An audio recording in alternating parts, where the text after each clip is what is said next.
Hi, this is Tom for PokerVIP.com, and this is part one of a series I'm doing here at Betfair on Pot Limit Omaha. So this is the first time I played on the site. It's probably one of the biggest sites I haven't played on so far, but I've heard good things about it. Signed up through the PokerVIP.com link, and yeah, excited to see what happens here. It's got pretty good rate back. Also have access to the 55k a month rake race, which I'm already signed up to with a couple of other accounts, so it's nice to add that on. And yeah, we'll just see how that takes us and what spots we can find. We're going to be playing a pretty value-heavy strategy. We're going to be three betting our double suited aces. Being out of position is somewhat unfortunate, but it's a hand that's sufficiently strong that we are crushing a buttons range, and we're looking to alter stack to pot in our favor. Getting the overcall is somewhat strange, flopping pretty well. We're going to go a bit on the large side given the fact there are two people in the pot, we're out of position, and there are a number of draws. And the four does block our full house as well. Hopefully get looked up by three queens would be the dream, ace queen, some flush draws. I look to try and play for stacks on some bricky turns. As it is, we just pick up, which is absolutely fine. So as I said, we're going to be playing pretty value heavy. We're going to be playing a very exploitative style. I don't think we need to be introducing balance in what is a €20 game. For sure, balance and playing a GTO style is going to be profitable. But I think playing an exploitative style at this point is going to be more profitable. And then when we move up limits, then that's where we can introduce the balance and play a more GTO style. But I think at this limit where we're going to see more limps than you would expect and generally passive Corley play, I think just playing a value heavy strategy, going for value when we have it, not really running too many crazy bluffs against people that are unlikely to be folding particularly frequently, is going to prove to be the best option long term. So that is the route we're going to go down. So yeah, hopefully we can find some reasonably interesting spots to test that out. So yeah, just two tables up, and let's see how it goes.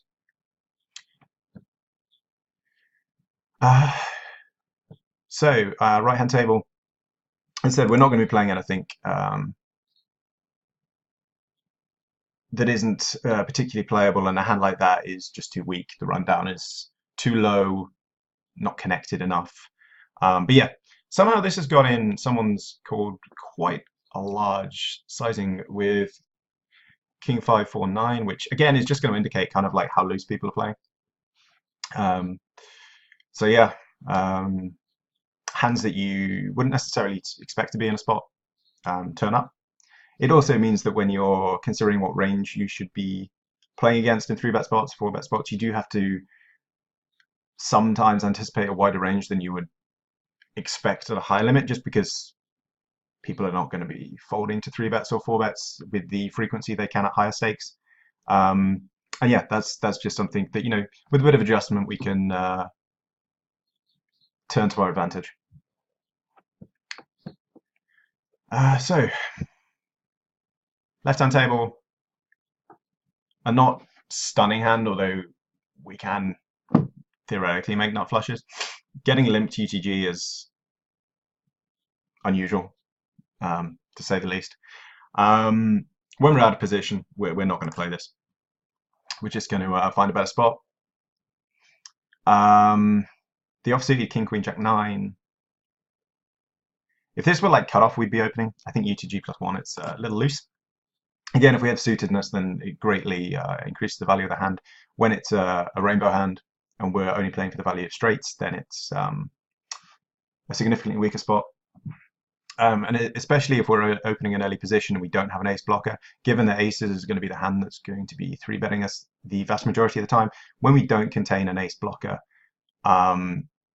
it just makes the 3-bet that much more likely that it can come in behind.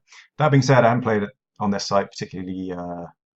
Well, this is the first time I played on it, so I haven't played with any particular volume. So I'm not sure how prevalent 3-bets are going to be, but as a population read, that's what I would tend to go for as a default until I'm proved wrong or proved otherwise. The 8's out of position, even moderately connected, I'm going to be folding. It's a hand with some pretty significant reverse implied odds. Unlikely to make top set. Unlikely to make a flush that we can ever extract value from. So a hand we can't really extract huge amounts of value from when we hit it, and there's going to be instances where we are up against nut flush, second nut flush, higher sets, which can cost us a lot of money. So rather than try and play our way out those spots, we're just going to avoid the spots altogether to begin with.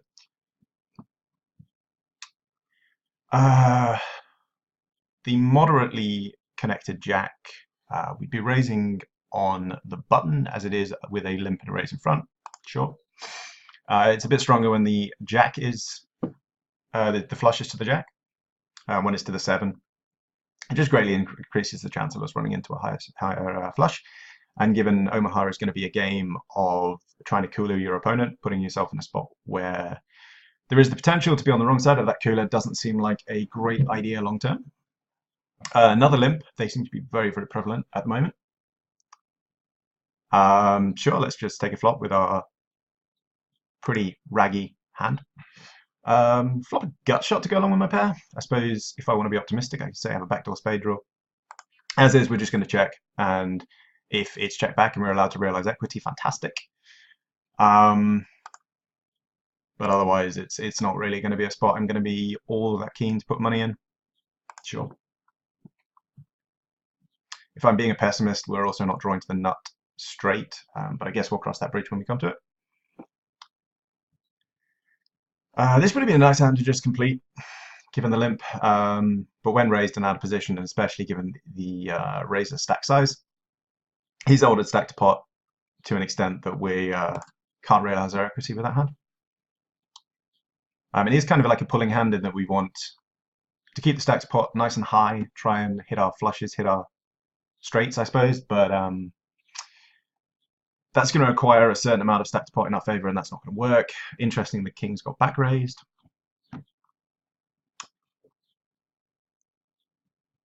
Double suited kings with an ace blocker. I'm going to just start out with a pot size raise, see what comes of it. Min raise on the right hand table. In general, you want to be raising pot just about every time. You don't want to give people a reason to call any wider than they already would. Plus, you want to build the pot to try and extract as much value as you can versus your opponents. We're going to be folding the ace queen. And this is a pretty terrible flop for our kings, so I think just checking and trying to somehow get to showdown, maybe turn a king, hit a backdoor full house would be a nice idea, but it's going to be a spot where it just hits our opponent's range far more freely than our range, unless we have the flush draw, which we don't. A lot of two-pair combos, I suppose some flush combos with pairs, and we're just going to have a job trying to work out where we are if we're not already behind. And there's no river we want to see, so it's an unfortunate result with quite a promising hand. The jacks, again, can just fold that under the gun. They're not particularly strong jacks either with a 3 dangler. Given we want all 4 cards to work together, the 3 is quite detrimental, especially given that we have 3 clubs in our hand as well. Get a raise under the gun, just going to be folding our weak jack. If folded around to us, we'd be considering opening. But when we're getting opened from what should theoretically be the tightest spot on the table, our hand is not going to be doing particularly well. Deuces in the big blind, not exactly something to write home about.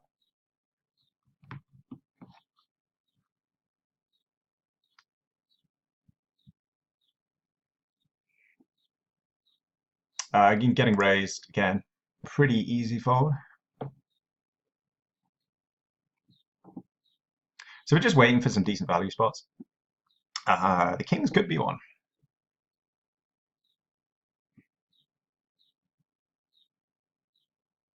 We're definitely 3-betting button, likely 3-betting cutoff, probably not 3-betting UTG given the tight range he should have, as is. We are going to be opening and apparently just picking up. For all that looks like a bad result, given we just pick up the big blind, so pick up 1 big blind as a result, and of course our own small blind that we posted. In effect, we've just picked up 1.5 big blinds. That's going to be 150 big blinds per 100. That's not a bad win rate. So raising and picking it up is never going to be a disastrous result. Sure, the greedy part of us wants to get a bit more value out of our kings, but if we just steal the blinds every time we raise, we are going to be printing money long term. So far from the worst result there. And the raggy queen, again, no reason to play it. Especially when suited to the 9, I believe it was. Yep. This is a hand that gets overplayed a lot in Omaha. Looks nicer than it actually is.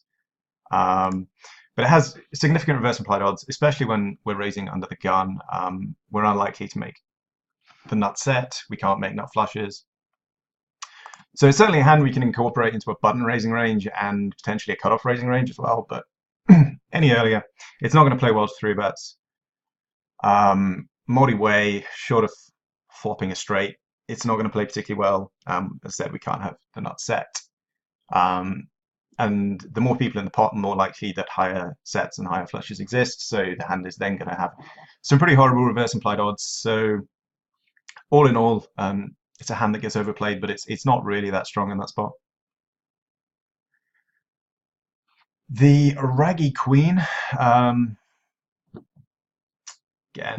don't see a reason to defend that. You see, I'm not defending a massive range out of my big blinds. Certainly some people are going to be defending something around 80 to 90% of the big blinds. And that's certainly a viable strategy, but I think when we're playing in a moderately passive weak lineup, there's no real reason to do that. We're just going to be chasing value spots. The ace-10 deuce 3 is potentially a little light, but we've got a reasonably tight image. And we can make nut flushes, and our ace-3 deuce does work together in making straights, albeit typically the bottom end of straights, but we'll cross that bridge when we get to it. Certainly a hand that we could extract some value out with this straight. It's just difficult to extract all three. The king jack 9-7, certainly a hand I'd have raised. I think versus the end of the gun. Suited to the king, I'd be tempted to call. Suited to the jack, I don't. A tight forward, but I think a reasonable one. And we are going to be playing this raggedy hand when lit round. Flop an open ender. Weakish kings, but kings nonetheless, so I shall be opening. Much prefer to be suited to the king rather than the 8, but we still likely have the best hand currently and probably make top set if we happen to hit the king. Just going to be folding my weak straight draw there. I only really want to hit an 8. Hitting the 3 could prove to be a reasonably expensive occurrence. Ace 10 10 7 is definitely going to be in a big blind defending range. It's not strong enough to 3-bet. Would prefer we only had 2 clubs, but it is going to be a call, and let's take flop, see what happens. That's a flop. I'm going to start out with a check. Really depends how wide I think my opponent is raising button, and he has raised, I think, every button I've been in big blind, so it's entirely plausible he's going to be on the weaker side here. When check 2, I think we're just going to go bet here. Let's try and extract some value off some weak 2 pairs, something like queen 7, jack 7. I'd expect his king queens, his queen jacks to bet flop. There's no flush draw, so I'm not really worried about that. So I'm only really vaguely concerned about board pairs, and it's going to have to be a really weird one. As is, we don't extract value.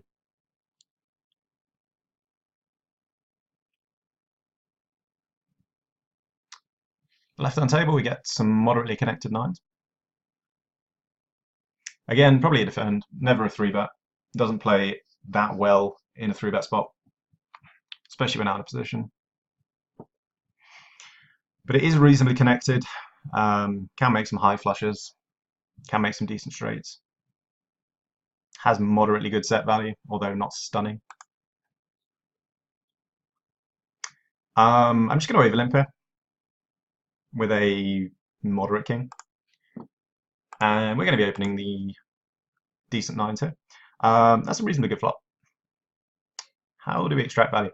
Okay, so not the world's most fantastic flop for my nines.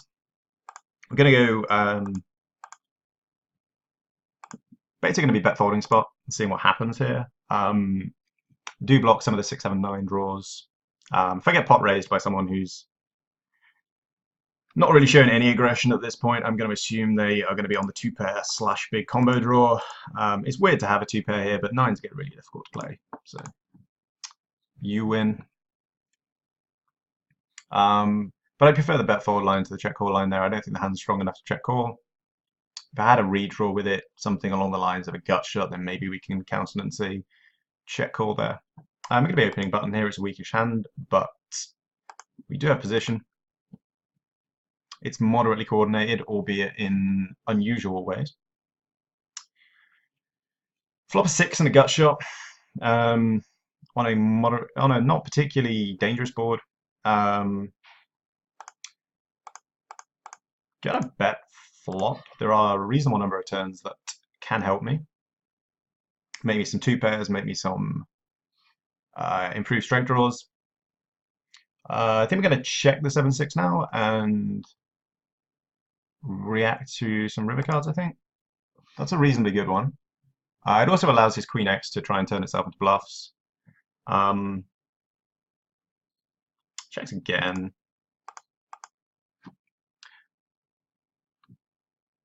My line doesn't look particularly strong by betting here, so we are going to go for some value for sure with a full house and just try and get paid by like king, queen, ace, queen. Something of that ilk. Getting raised here would be absolutely bizarre. Just given because I check turn, I'm going to be checking back river at very high frequency. And yeah, he folds. That might not even be strong enough to be a queen in that spot. I imagine his decent queen's call. I mean, something like queen jack, queen 10 doesn't. King queen is probably right on the borderline, and ace queen I think calls. Okay, let's flick in the call, see what happens. A reasonably connected hand. Would prefer to have a nut flush draw, but we don't. The problem with this hand, unfortunately, is when we get 3-bet, it doesn't play particularly well in 3-bet spots. But it looks like it's going 4-way, and if it's going 4-way, I'm getting too good of a price to fold. And indeed, it does go 4-way. So the button's repping aces by 3-betting, so I'm effectively playing a three-card hand. That being said, I am getting over 4-1, so we will be calling. And just shutting down on this board. It's actually a difficult board to really hit anyone, so the advantage typically is going to go to the 3-better, given they have high pairs and range, which none of us really do, or if we do, they are not going to be as strong as the 3-betters. Interesting check. I have the nut flush blocker, but it is on a paired board, so it loses a lot of value, and he half pots. Sure, why not? I have ace high. Ace high is not going to be particularly strong. Really strange that they just gave up on that spot. Not something I would have expected to happen. I mean, they don't really have to go particularly large in that spot. Something around half pot, maybe even slightly under, would have probably got the job done on flop.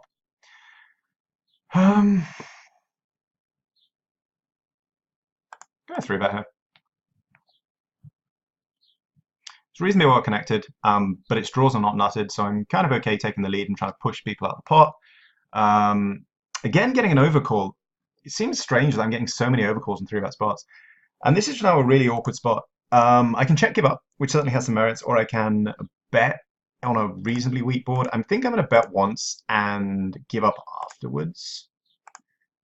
A 3 is unlikely. I'm really trying to only getting called by a queen, I think. If I get called, I will be shutting down entirely, barring some miracle straight run out. But given the prevalence of aces and kings in my range, which are going to be doing pretty well on this board in general, barring my opponent crushing it, we're just going to bet pick up a good chunk of the time, which is indeed what happens, winning with 9 high like a boss. Shout out to Will Kasuf. And yeah, pretty good result there.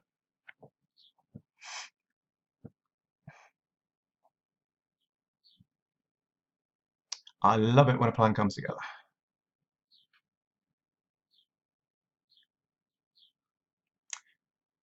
We're going to be 3-betting our kings. They're reasonably well connected. Can't let this person open our... trying to steal our blind on every single occasion. I'm going to be folding the ace deuce 10-3. That's a flop. The problem is I'm going to have aces here a lot. So it actually looks like it hits my range. I mean, obviously it's crushed it from the point of view I had the straight, but I'm going to have top set here a lot as well. That said, we're going to be sizing, trying to get paid by 3 jacks, 3 10s, ace jack, something like maybe even something like jack 10 with a king or a queen blocker that's trying to redraw. Sadly, no dice, just bet pick up. But it's absolutely fine to one, just pick up, risk free, and secondly, for him to think that I actually had aces there. Gives my 3 bets in future spots a bit more credence, a bit more legitimacy. Seems like a cutoff open on the right hand table. Reasonably well connected hand, barring the 5. And the cutoff is where we're going to start opening it a bit wider. Flopping a 10 and a gut shot, this seems like a pretty good spot to check back. It's towards the top of my check back range, but getting raised here is pretty disastrous and it does hit my opponent's range. So let's check back. Turn brings in the flush and gives us an open ender. What is that sizing? All right, we'll call and I guess evaluate what the river brings. That's not much. Sure, let's just check down, I think. There's not much I can bluff off here, barring a random king that bets really small. Sure, let's check through. I would love to know what he bet turn with. Let's have a look. What did my opponent bet turn with? The ace jack. Sure, pal. That seems like a plan. Could 3-bet here. I do have to respect his under the gun open though. So I'm just going to call. Like if this were cut off or button open, we'll be 3-betting for sure. I think given he's under the gun, I'm going to vaguely respect his range. That's a flop. Top 2 and some redraws. He pots it, which is interesting. I think the problem is if I call, it kind of, there's going to be a number of turns that kind of screw my hand. So I'm going to be pot raising and stacking off here with top 2 and redraws. It's not a spot that's going to hit him particularly hard. He can certainly continue here pot with his aces and kings pre-flop. That's the nizzles. Maybe just bet 10 here. It looks like it hits us, which is slightly problematic. So I'm actually going to go touch smaller than 10. Let's try and get some stubborn hands calling us down. Could be a drop for that matter. Something like aces with a jack 10, kings with a jack 10. I just fold. It's very, very likely we have the best hand on flop anyway. In fact, if we didn't, he's almost certainly jamming on us. So the turn gives us the nuts, but it does also complete a good chunk of the range we'd raise. That being said, complaining about winning, tough life.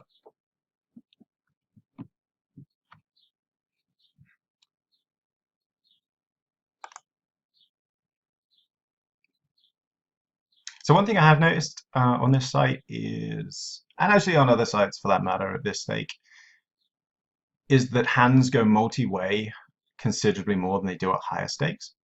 So when we're opening in the early positions, we really need to be building a range that is going to have strength multi-way.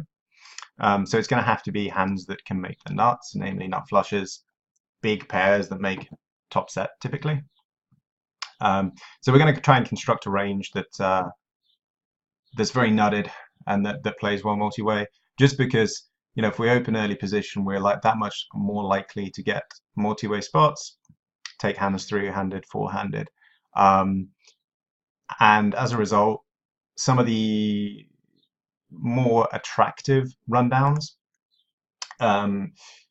suddenly have reverse implied odds and are actually going to cost us money in those spots. So it's kind of like a word of warning to kind of maybe cut those out a bit and start sort of really constructing a range that is going to be pretty value heavy. Middle pair and gut shots is just rubbish here, so let's find the fold. Get another limp. Pretty good spot for the button twice, so he seems like probably the most aggressive player on this table. My hand is not brilliant. Interesting, it's got 3-bet, but not to pot. If you are 3-betting, you should be potting absolutely 100% of the time. Why would you want to give your opponent a better price to call?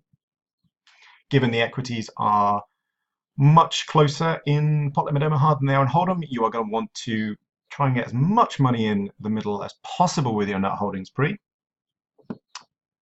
Which going to be calling. I didn't see the reason to raise and blow the pot out of position. Doesn't seem to achieve much. It's pretty close between a check call and a bet. I think I'm going to go on the bet route. I'm okay with either.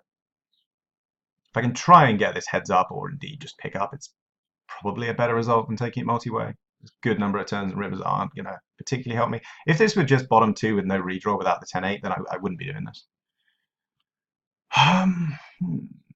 So I'm going to assume that the Queen 9 has raised me, most likely. Queen 6 probably doesn't. Sure, let's bet again and evaluate what to do on river. Cool, winning is fine. 10s and 6s. Again, not a fantastic holding, especially given the lack of suits. Suitedness is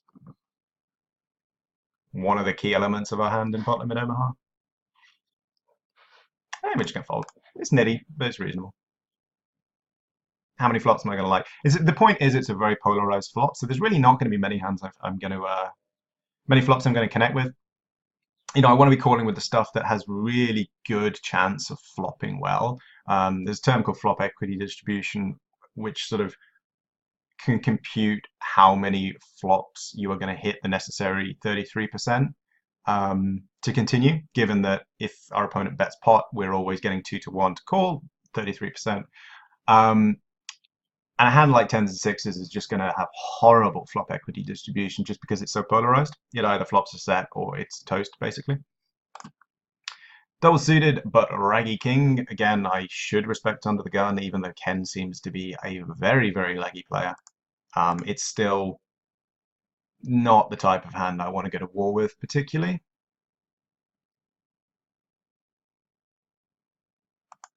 Although he is illustrating that in general at the lower stakes, if you play an aggressive style and know what you're doing, you are going to make a good amount of money just basically because your opponents are going to be very passive and playing quite fit or foldy, and as a result are going to be unlikely to play back at you and put you in tough spots unless they have the nuts.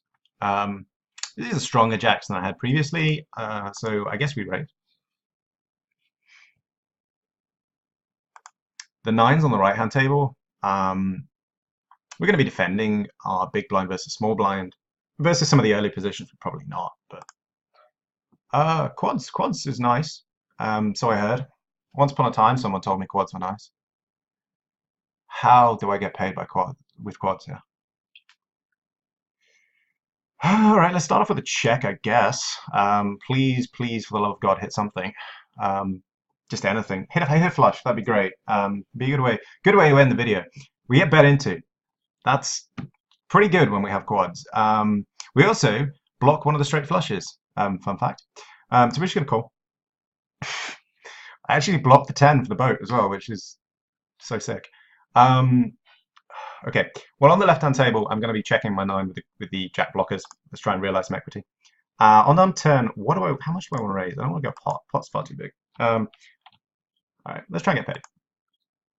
The ace does hit my range, but it also hits my opponent's range to a reasonable level. Jigs up. Okay. Sure. I think we just check the 9 again and just try and realize equity. I mean, there's going to be a lot of like ace 9s that are check calling, ace 5s that check call. We're just going to flick in a call here and attempt to connect on the right-hand table. And given the passive line we've taken, we really can't bluff here. So that's sure, that's the thing, I guess. See if anyone actually had an ace. And yeah, our opponent has an ace there, and with a gut shot, he's unlikely to fold. I'm just going to be checking my ace-queen draw here. My lack of diamonds is concerning.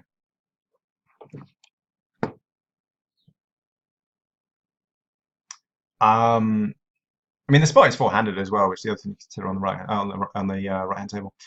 I mean, ace-queen is never good, but I can never get a bluff through either. So let's check the left-hand table, see what the flop brings us. It's rigged. We don't flop quads in a limp spot. Sure. I guess we just check. Turn a decent ace. Some flushes exist, although really I would have expected him to bet them. I'm just going to be playing a check call on turn here. Interesting, he pots. We're going to call once and evaluate what to do. Bring some straights in. I'm going to check again. Ace jack exists, I guess. We do block queen 10. I guess 10-7 exists. He could have slow played a 9, potentially. It'd be weird, but it's, I guess, a thing that could exist. If he bets again, I'm going to assume... And he actually checked a flush. That's kind of weird, but I still think the call on turn versus range is absolutely fine. So we're going to sit out the next hand on these tables and conclude the first part of the series. Seems to be reasonably successful, reasonably profitable. Quite happy with how we've played. The left-hand table, last hand. Could be a 3-bet. Could be a call as well. I'm going to call. 3-betting is reasonable as well. Either's fine. We do block the NFD here, which is quite important. I'm going to play the flop as a check call, which I would do with my flush draws. My king can also very plausibly be the best hand at this point. And I'm going to lead diamonds, possibly lead an ace. The king, concerning. Again, I think this is a pretty good check call hand. I have the very top of what I would consider to be a check calling range. I am losing to king 9, I'm losing to king 8, and I'm losing to the 2 sets. We're just going to call again. The 8 actually reduces the number of full house combos. I'm going to check again. If he bets river, it's a problem though. If he bets river, it is a significant problem. I suppose technically 9-8 is a boat as well, although that would be bizarre. So it's really king 9 I'm concerned about. Question is, does my opponent barrel off with random flushes? Does he barrel off with jack 10? Does he barrel off with king queen? I think it's possible. Guess this is probably a call against someone who's playing as crazy as he is. And we chop. Okay, that's entirely reasonable. Good value bet on his part. Good call down on my part. And with that, we will conclude the first part. I hope you enjoy it. If you've got any feedback, questions, leave it in the comments below, and I will endeavour to get back as quickly as I can. And with that being said, I've been Tom for PokerVIP, and I will see you for part 2.